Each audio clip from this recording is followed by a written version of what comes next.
Donald Trump called him a total loser because he was one of the Republican Party's most outspoken critics of Donald Trump. But Geoff Duncan has built his reputation by standing up for what's right. And when Trump tried to overturn Georgia's 2020 election, Duncan refused to cave to pressure. Now he's on the ballot in Georgia for governor as a Democrat. We're diving in today in this episode of Truth in the Barrel, Devil's Cut with Geoff Duncan. All right. Welcome to the podcast this morning, Geoff. Glad to be here. Thanks for the opportunity.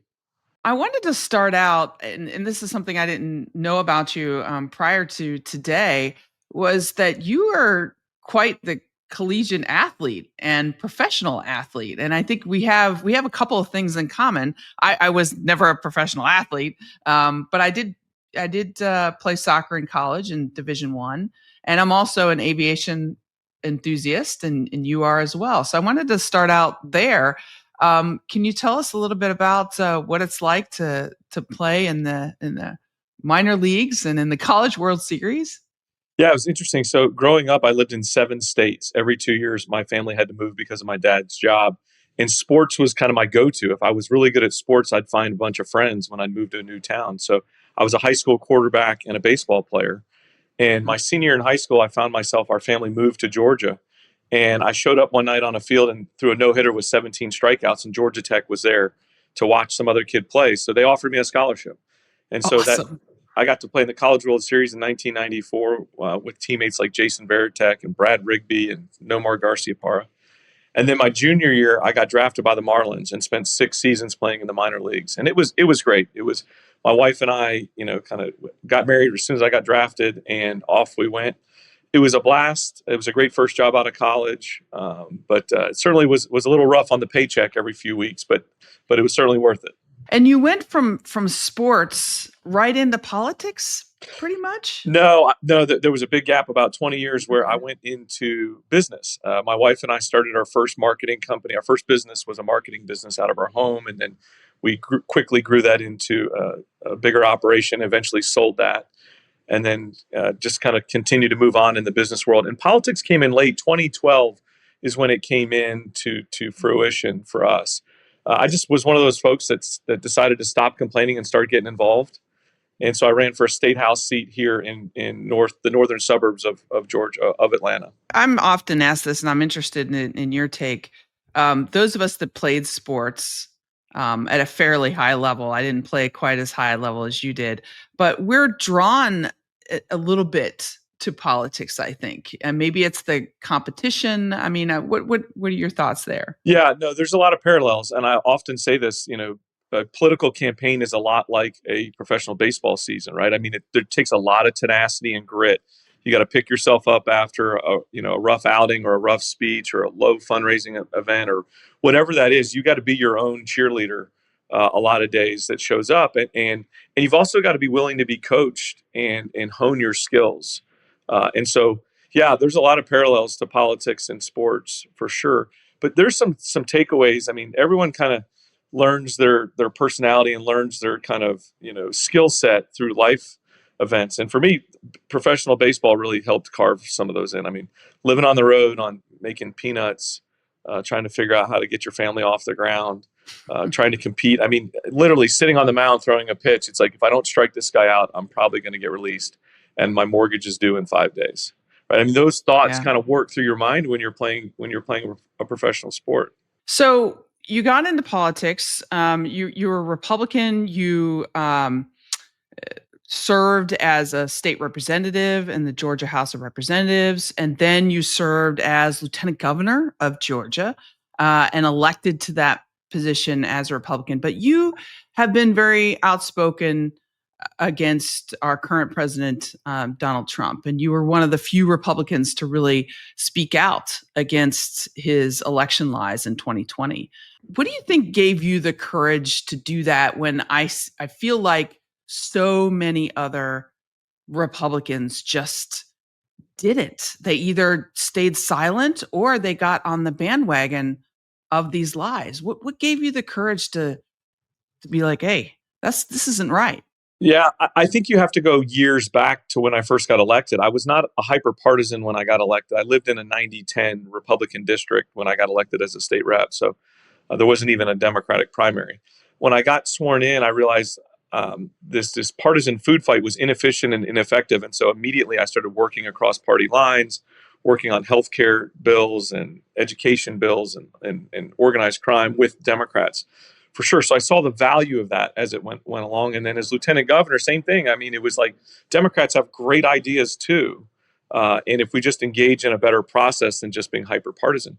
So I started souring on the whole Trump mantra anyways. I mean, it seemed fruitless screaming at people. And so when the 2020 election, and you could see kind of the tea leaves, you could read the tea leaves coming. They were sowing doubt in the election process. And so within hours of the election, when I started hearing him talk about it being rigged and whatnot, I made the phone calls to the election officials. I made the phone calls to the Secretary of State's office and continued asking questions. There was no fraud.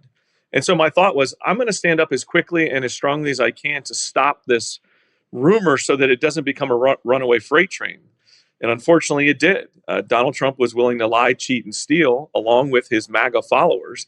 And so for me, it was a bright line that I was not going to cross. I didn't care what party was next to my name. It just was a bold-faced lie that the election was rigged. But you were so integral being lieutenant governor, being in that position in Georgia, in the place where like was the hotbed of one of the major, lies that were coming out. And I think back to President Trump and his phone call to the Secretary of State of Georgia. And to me, that was so shocking. But there you were in a position to call it out, and I just think that's so. I just thank you for that because so many didn't. Yeah, I appreciate that. I think a majority of folks listening here today would have done the same exact thing too. So it's not like, I mean, I just did my job. If that's what I was elected to do my job.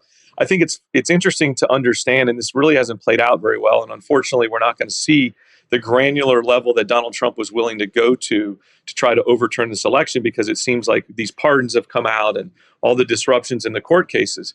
But I mean, he was making individual calls to state senators. He was trying to put pressure on me and the Speaker of the House and others to try to just create doubt, like go, hold a special session just for no reason, to not to analyze facts, but to just create doubts. I mean, that was the granular level that him and his kind of cohorts of disciples were trying to go through. There's Rudy Giuliani's, the Sidney Powell's, the Lynn Woods. These were individuals that were willing to do and say anything.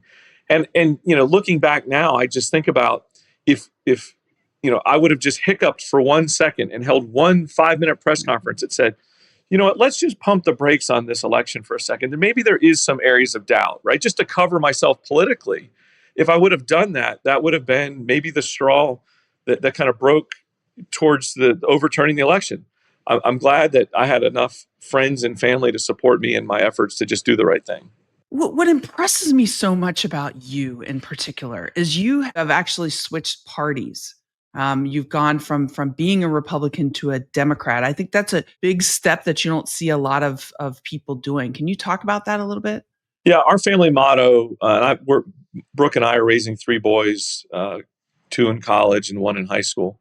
And our family motto is doing the right thing will never be the wrong thing. And becoming a Democrat at this point in time is absolutely the right thing to do. I didn't run again for reelection as a Republican lieutenant governor in 2022 because I was embarrassed. I was disgusted at the approach that Republicans as a whole were going towards. And I just simply want to show up to work every day and solve problems. And I could not do that as a Republican anymore. There's too many asterisk marks next to this phrase of loving your neighbor. If you're a Republican, you can't love your neighbor if they don't look like you, act like you, love like you, talk like you, vote like you. And so it just became an ineffective place for me to hang my hat. And so I spoke at the DNC in support of Kamala Harris. I went on the campaign trail for 8 weeks to campaign in Pennsylvania, Wisconsin, North Carolina, Georgia, to do everything I could do because I saw this freight train coming called Donald Trump again. And so many millions of Americans are realizing that they gave him a second chance, but now they're realizing it was the worst thing that we could have done as a country. Even farmers in South Georgia that are, sitting there, they voted for Donald Trump thinking that he was going to have their best interest at heart. Now they're going to maybe lose their family farms because of commodity prices based on tariffs. Rural healthcare systems are evaporating overnight. The black community is being faced with an affordability crisis like never before, along with every other community that gave Donald Trump a chance to win this last election. And so my reason for becoming a Democrat is I have a better toolkit to solve people's problems. And that's why I'm running for governor in Georgia. Is, it's been almost 30 years since a Democrat has won the governor's race in Georgia. And it's because we just haven't got enough votes. To win a governor's race in Georgia, you have to win the base plus independents. And now we have this growing batch of disgusted Republicans that can show up and support us. And there should be no better time for Democrats to grow this party, not just for this election cycle, but for an extended period of time around the country, because Donald Trump is making it easier for us to prove that we have the best pathway forward for the country. We're the most rational minded individuals to get to the root of the problem. Since you've been in the Democratic Party, what has surprised you the most about the party itself? I mean, I've never considered myself somebody who grew up within any party at all. When I was in the military, I was an independent. But since I've gotten into political life, shall we say, I've always been a Democrat, and I'm very proud of that. But I'm not opposed to criticizing the party or anything like that. And I want to know, what are your thoughts on the party? What could it do better? Well, I'll start with the thing that I guess this hasn't surprised me, but it's encouraged me, is how bad Democrats want to win, how much they know they need to win. Right, that's the best way to push back on Donald Trump, is to start winning these races in like this Georgia governor's race, and send a message to the rest of the country. I also think that Democrats are really encouraged at this message that I've got, this simplified message. I believe for too many election cycles, Democrats have been kind of distracted with a lot of the fringe issues to run their campaigns on. I'm staying focused on three things, and three things only: the affordability crisis, the healthcare crisis, and the Donald Trump crisis. Every room I walk into, I talk about those three things. And for me, and the polling supports this, I bet 70% of Georgians, that's what they're worried about. Even Republicans are worried about the affordability crisis, the healthcare crisis, and the Donald Trump crisis. And so let's go focus on that as Democrats, and let's go win this election, and let's go, soften the majorities in the state house and the state senate, other statewide offices, help John Ossoff win. If we stay disciplined and focused, we will win this race. Is there a path? I mean, if you're a moderate Republican, do you feel like the party on the Republican side is just too far gone? I haven't seen a whole lot of moderate Republicans rise and get through primaries at all in recent years. I know a couple of years ago, a lot of us were sort of hoping that would happen, but I haven't seen it. I'm wondering what you think there. Yeah, those folks are disenfranchised. Those moderate Republicans that are sitting over there, that are just rational minded individuals that are willing to work across the aisle and solve big problems, not willing to throw out their personal relationships with friends just because they disagree with them politically. I mean, they're not willing to take the MAGA bait, I guess. They realize that party is cooked for the foreseeable future. Donald Trump has absolutely broken the Republican Party in a way that is. I mean, we could fill in the blanks. It's just so inhumane. Whether it's immigration and what they're doing with the ICE raids, with the tariffs that have no explanation to it, weaponizing the Department of Justice, lying about the economy, demonizing people of poverty. You name it, he's done it, and that party's cooked for the foreseeable future. And that is the incredible opportunity I think Democrats have right now. Open up the tent doors, invite as many folks in, and not just win this election, but win many more going forward. Your former fellow Republicans, specifically those in office who they've got to know this stuff is crazy. I mean, I look at and I'm running for U.S. Senate here in Kentucky. There are three Republican opponents running in the primary. They're all running to try to get as close to Mar-a-Lago as humanly possible. But I have got to think these are somewhat smart guys. They got to know these tariffs are stupid. and crush our bourbon industry and crush our farmers and make it harder for people when they go out, at the grocery line. I feel like they got to know this stuff. They got to know that this bill that they just passed really guts healthcare in a state that expanded Medicaid. I'm just wondering what you think. I mean, do you think these guys know this stuff? Yeah, absolutely. I think they know it, but I think this is playing out like a cult. I mean, as I mentioned in my DNC speech, I mean, the Republican Party has turned into a cult following Donald Trump. And, look, you went through some of them. Tariffs don't make any sense. The ICE raids, I mean, just look at Georgia here. The Hyundai plant that was in Georgia, or that is in Georgia, they spent $5+ billion worth of money building that plant, the South Koreans. And we had an ICE raid that Donald Trump's, kind of spooled up with Kristi Noem and others. For what? There was 350 workers down there that were basically clerical errors. They were high technically trained individuals that were trying to train American workforces. It was a ridiculous event. Those things are hard to explain, and yes, they do know it, but they're caught in the cult because once you jump out, you get ostracized. I mean, look, I have lost more friends on my Rolodex. My kids get made fun of at school. My wife has to come off social media because of all the things that are said about our family. We've received death threats. I mean, I've lost business partners and deals and whatever else. I mean, this is real. But for me, if we don't start to make these sacrifices, then we're just going to continue down this path of destruction, and we're going to continue down this path of ridiculousness. It's time to fix the problem. And we know what we need to do. I think most Americans, including Republicans, know what we need to do. And that's just elect honest, trustworthy, fact-centered decision makers in state races and federal races and local races. That's what we need to do. That's the fix to the problem that we've got. Yeah, and for those listening, I mean, what Geoff's talking about, what you're talking about here, Geoff, is it's so hard because you're putting your family out there, you're putting yourself out there in this political climate, and it's just really hard.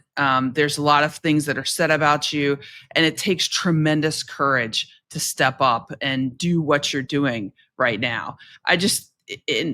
I hope everybody supports you because I've just been so impressed with your campaign and your courage.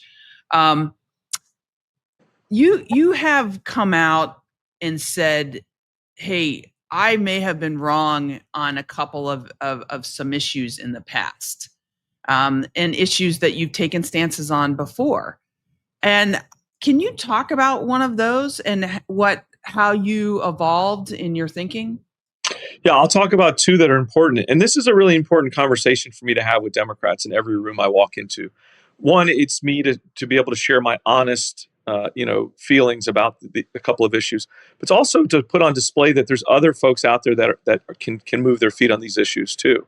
One is guns. And as a young legislator that was representing a 90-10 district, I was wrong to think the NRA had anybody's best interest at heart because they don't. I look through the lens of a father of 3 kids, 3 boys, and I see these horrific, mass shootings play out on TV. I see the data that comes in post tragedy that they could have been stopped, they should have been stopped. So I stand with the 90% of Americans that think universal background checks and red flag laws and gun safety laws make all the sense in the world. And I will do all I can do to make sure that those are laws that are passed as the governor of Georgia. And the second issue is abortion. We passed a heartbeat bill here, which was passed before Roe v. Wade was overturned.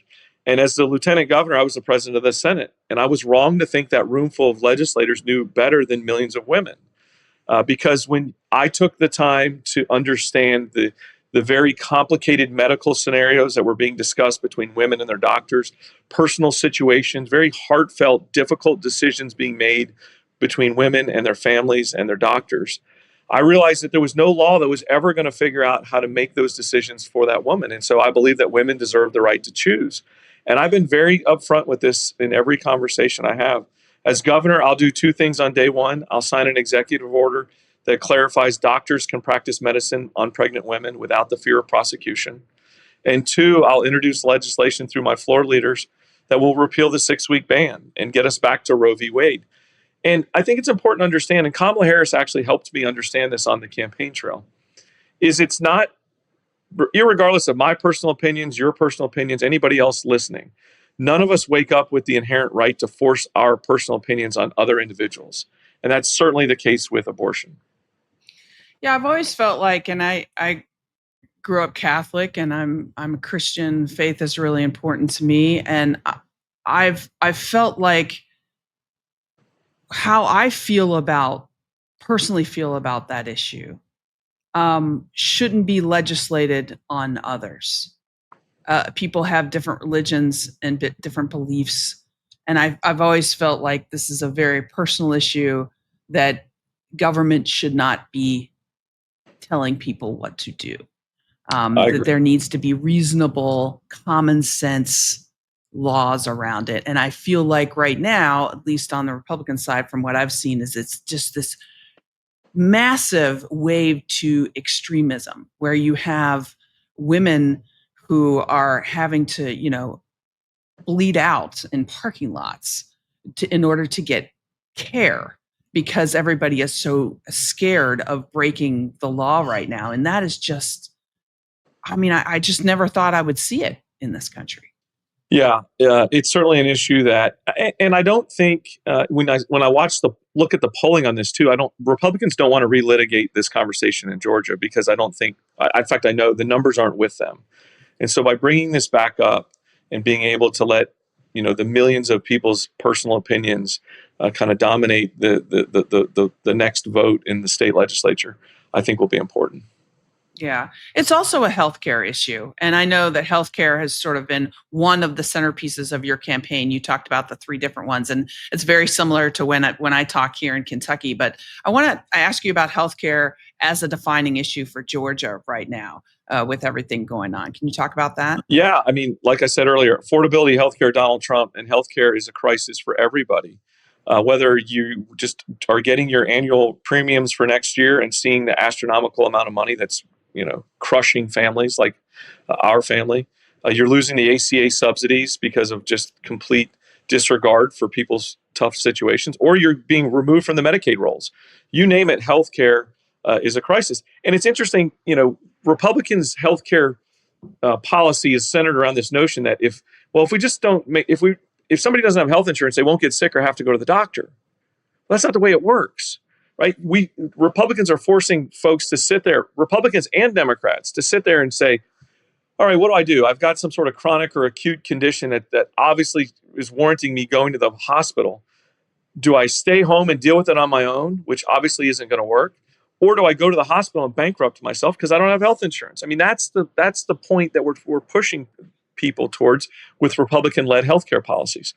And so in Georgia, one of the things we've got to do is we're one of the non-expansion states. I've tried to nibble around it every which way possible without trying to expand Medicaid because it's expensive and inefficient, but there's no other choice. We have to expand Medicaid in Georgia. We can't allow hundreds of thousands of people to be uninsured. We can certainly be effective and efficient in making sure folks, if they're able-bodied, that they're trying to find work and do things of that nature. But when somebody's caught in a very vicious cycle of poverty and just simply needs a helping hand to be able to get medical coverage, we need to be there to help them. Well, running for governor is no small thing. Running for U.S. Senate is no small thing. What do you do? One of the things I do just to kind of take a step back, for fun, I guess, is what I'm doing right now, which is talking to people who are interesting and talking about things that I think are important. But what do you do to kind of just, hey, check out, get away? What are your hobbies right now? Yeah, my hobbies are my kids. I'm a homebody by nature. I love being at home. For 20 years, my hobby was coaching.